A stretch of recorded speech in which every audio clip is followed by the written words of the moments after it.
Assalamualaikum warahmatullahi wabarakatuh. Perkenalkan, nama saya Farid Dimas Maulana, NIM 2016-053. Di sini saya akan mempresentasikan struktur pasar oligopoli dari ekonomi manajerial.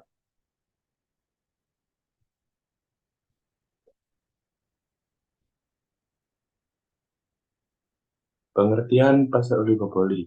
Istilah oligopoli berasal dari bahasa Yunani yaitu oligos polion, yang berarti penjual sedikit atau beberapa penjual.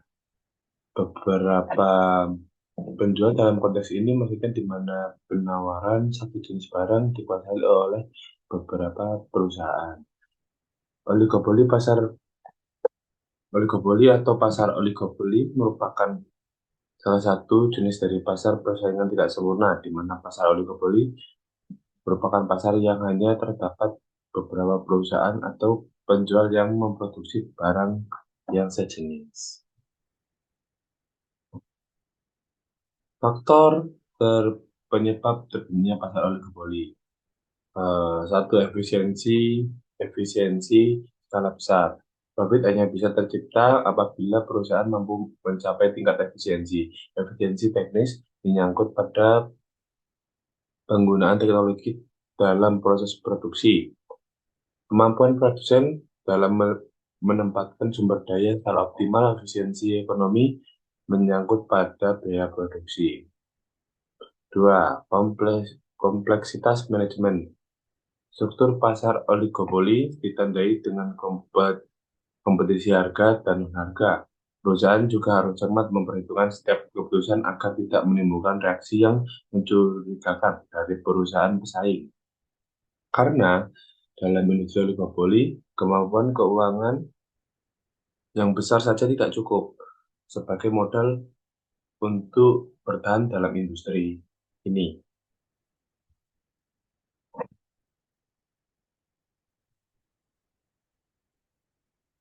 Tiga, model oligopoli. Di sini ada tiga model oligopoli. Model pertama, model permintaan yang patah. Model kedua, model Stackelberg.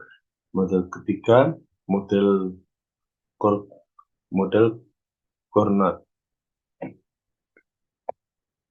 Model yang pertama, model ini dikembangkan oleh PM Swayze 1939. Swayze beranggapan bahwa kalau ada produsen dalam pasar oligopoli yang berusaha menaikkan harga, maka ia akan kehilangan langganan karena tak ada produsen lain yang bersedia menaikkan harga.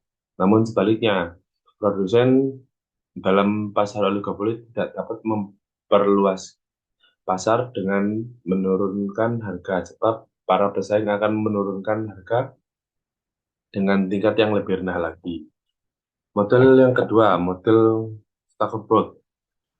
Diasumsikan bahwa di pasar terdapat dua perusahaan. Satu bertindak sebagai pemimpin atau leader firm, dan satu perusahaan berlaku sebagai pengikut atau follower. Perusahaan yang bertindak sebagai pemimpin mempunyai kewenangan untuk menentukan jumlah output yang akan dihasilkan untuk memperoleh keuntungan maksimum. Model ketiga, model Cournot, yang dikembangkan oleh Augustin Cournot, seorang ahli ekonomi berkebangsaan Prancis pada tahun 1838. Asumsi utama dari model ini adalah bahwa jika perusahaan telah menentukan tingkat produksinya, maka perusahaan tersebut tidak akan mengubahnya. Atas dasar asumsi inilah, perusahaan pesaingnya akan menentukan tingkat produksinya. Dalam pasar duopoli, hanya terdapat dua perusahaan yang menjual produk yang homogen. Dengan demikian, hanya terdapat satu harga pasar.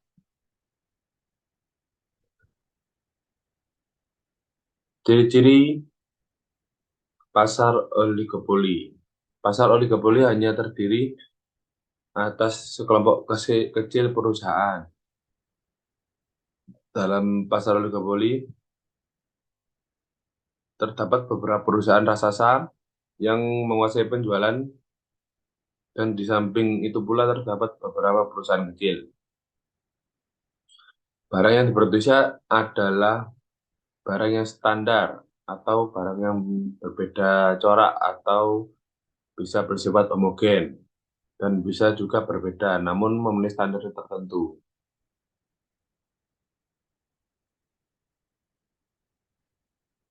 Tiga, terdapat banyak pembeli di pasar. Empat, adanya hambatan dari pesaing baru. Empat, sulit dimasuki perusahaan baru. Lima, harga jual tidak mudah berubah. Lalu ada macam-macam pasar oligopoli. Yang pertama, oligopoli murni adalah menjual barang yang homogen, biasanya banyak dijumpai dalam industri yang menghasilkan bahan mentah atau merupakan praktek oligopoli di mana barang yang diperdagangkan diperdagang, diperdagangkan merupakan barang yang bersifat identik. Yang kedua, oligopoli diferensial adalah menjual barang berbeda corak. Barang seperti itu umumnya adalah barang akhir atau merupakan satu bentuk praktek oligopoli di mana barang yang diperdagangkan dapat dibedakan. Perilaku oligopoli. Perilaku oligopoli tidak dapat digambarkan secara menyeluruh dan umum, tetapi merupakan teori-teori khusus yang mengembangkan perilaku untuk mencapai tujuannya atau kinerja industri. Kesulitan pertama karena adanya indeterminasi, yakni tidak ada titik keseimbang yang deterministik. Beberapa teori yang diuraikan tadi adalah sekedar ilustrasi bagaimana berbagai teori itu disusun dan dirumuskan dengan asumsi-asumsinya masing-masing. Lanjut, sifat-sifat pasar oligopoli. Yang pertama, harga pasar atau harga produk relatif sama. Kedua, perbedaan produk unggul merupakan kunci sukses. Ketiga, sulit masuknya ke pasar karena butuh sumber daya yang besar. Yang keempat, perubahan harga akan diikuti perusahaan-perusahaan yang lain. Adapun kelebihan dari ada pun kelebihan dari pasar oligarki ini. Memberi kebebasan, yang pertama memberi kebebasan memilih bagi pembeli. Yang kedua, lebih memperhatikan kepuasan konsumen karena adanya persaingan penjual.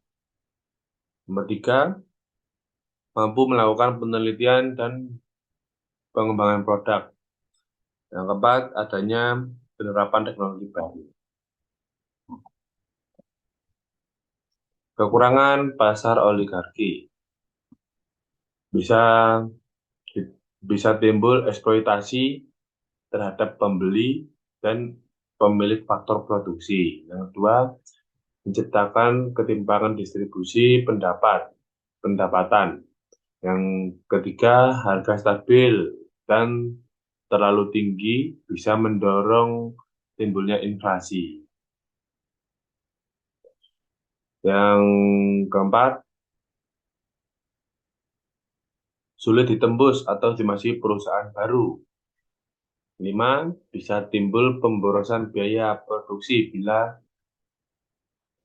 kerjasama antar oligopolis. Lalu yang terakhir bisa berkembang ke arah monopoli perusahaan dalam pasar oligopoli ini.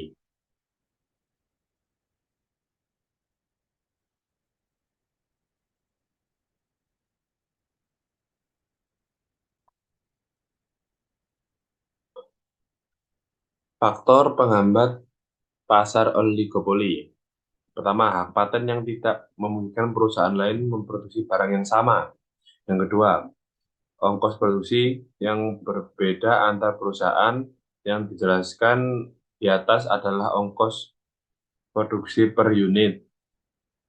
Berbeda dengan akibat dari tingkat produksi berbeda. Di samping itu, ongkos produksi dapat pula berbeda pada tingkat produksi yang sama.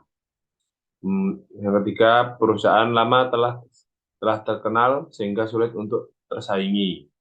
Yang keempat, modal yang diberikan terlalu besar untuk para pengusaha yang eh, mungkin modalnya kecil atau pelaku-pelaku UMKM susah untuk masuk di pasar oligopoli. Adanya ini pun adanya dampak positif dan negatif pasar oligopoli. Dampak positif pasar oligopoli karena keuntungannya yang besar, maka dapat menciptakan inovasi-inovasi yang sangat berguna, bahkan lebih baik dari pasar monopoli. Oligopolis biasanya menggunakan sebagian dari keuntungan mereka untuk penelitian dan pengembangan produk sehingga memberi dampak positif bagi kemajuan teknologi. Dampak negatif dari pasar oligopoli adanya kemungkinan keuntungan yang terlalu besar atau excess profit yang dinikmati oleh para produsen oligopoli dalam jangka panjang. Yang kedua, kemungkinan adanya ketidakefisienan produksi karena setiap produsen tidak beroperasi pada AC minimum. Yang ketiga, kemungkinan adanya eksploitasi terhadap konsumen maupun buruh seperti kasus monopoli. Yang terakhir, ke ketegaran harga, terutama ke bawah, sering dikatakan menunjang adanya inflasi yang kronis dan ini merugikan masyarakat secara makro. Kesimpulannya, istilah oligopoli berasal dari bahasa Yunani yaitu oligospolin yang berarti menjual sedikit atau beberapa penjual.